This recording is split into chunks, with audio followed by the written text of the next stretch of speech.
Ten język mi się jakoś ogromnie podoba.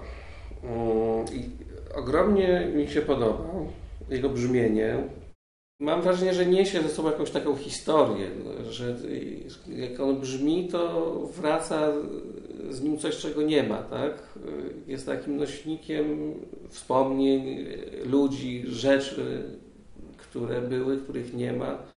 Dla mnie jest po prostu taki brakujący element historii Polski, gdzie zawsze był i znikł, no tak nagle, tak nieewolucyjnie, po prostu jak wycięty, jak w operacji. No, i to nie, że wrzód, jak mówią niektórzy opowiadający dowcipy wulgarne, o których wspominałem, ale jak obcięta jakaś, no, może nie ręka tego kraju.